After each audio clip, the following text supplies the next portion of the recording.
अस्सलाम वालेकुम दोस्तों, कैसे हैं आप सब। उम्मीद है आप सब खैरियत से होंगे। मैं आपका होस्ट एडवोकेट अब्दुल जब्बार। आज मैं आपसे एक बहुत ही अहम फैसले के बारे में, जो एक तारीखी फैसला भी कहा जा सकता है, एडिशनल सेशन जज मलिर ने दिया था, जिसमें साबका शोहर को उसने 80 करोड़ सजा देने की फैसला दी। जी, तो इस केस की नोयत कुछ इस तरीके से थी कि एक मोहतरमा सेशन कोर्ट में जाती है और वहाँ पे direct complaint under section 203 CrPC के तहत एक कंप्लेंट फाइल करती है, जिसके तहत वो अपने साबका शोहर के ऊपर एलिगेशंस लगाती है, जो कज़फ ऑर्डिनेंस 1979 के तहत सेक्शन 357 एंड 11 है, जिसके तहत वो ये कहती है कि शोहर ने मुझ पर ये इल्ज़ाम लगाया, ये तोहमत लगाई है कि मैं बदकिरदार हूँ और हम हरामकारी में जो है मुलव्विस हूँ और मैंने किसी के साथ जिना किया हुआ है। तो ये अगर तोहमत उसने लगाई है मुझ पर, तो ये उसके ऊपर वाजिब है कि वो इस चीज़ को प्रूव करे। तो लिहाजा ये सेशन कोर्ट में ये ट्रायल चलता है। वहाँ से सेशन कोर्ट जो है डिस्ट्रिक्ट एंड सेशन जज इस केस को ट्रांसफर करता है एडिशनल सेशन जज के पास, जहाँ पे ये ट्रायल चलता है और मुलजिम को वहाँ पे बुलाया जाता है, जो उसका साबका शोहर होता है, और उसके ऊपर जो एलिगेशंस लगाए होते हैं उसकी बीवी ने, वो उनको बताया जाता है, जिसपे वो कम्प्लीटली डिनाई करता है।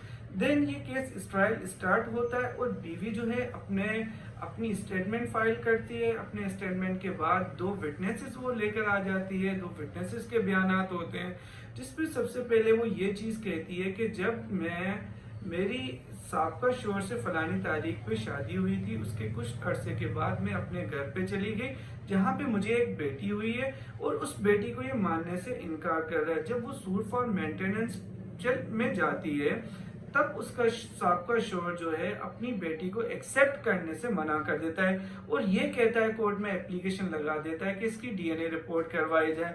डीएनए रिपोर्ट के बाद ये होता है कि वो उस केस में डीएनए की रिपोर्ट आने से पहले एप्लीकेशन को विड्रॉ कर देता है, और उसके बाद कोर्ट जो है उस पर मेंटेनेंस जो है अलाउंस लगाती है, लेकिन फिर भी वो मेंटेनेंस जो है पे नहीं करता। डायरेक्ट कंप्लेंट के बाद ये सारे इश्यूज को दोबारा उठाया जाता है, जब कोर्ट के पास 3 मेजर इश्यूज होते हैं। वहां पे सबसे पहले ये इशू होता है कि इधर जो है उस मोहतरमा की एक्यूज के साथ शादी हुई है according to Muslim law. Second ये है कि उनमें से जो इशू हुए हैं, जो बेटी उनको हुई थी, वो इधर इन दोनों की बेटी है या नहीं है।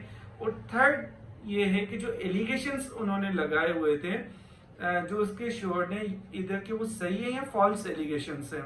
जब ये केस चलता है, ट्रायल चलता है, और वो जो बीवी मोहतरमा अपने जो है गवाह चलाती है, गवाहों के बाद जो है एक्यूज के एडवोकेट को पूरी तरीके से मौका दिया जाता है, वो क्रॉस एग्जामिनेशन भी किया करता है अपने केस में, लेकिन ये बात वो प्रूफ नहीं कर पाता कि जो एलिगेशंस उसने लगाए हुए थे उसके साबका शोहर ने, वो सही है। लिहाजा कोर्ट फिर जो है इस फैसले पे आती है कि वो जो तीनों पॉइंट्स कोर्ट ने रेज किए थे, एक तो ये होता है कि उनकी जो मैरिज होती है वो अकॉर्डिंग टू मुस्लिम लॉ होती है।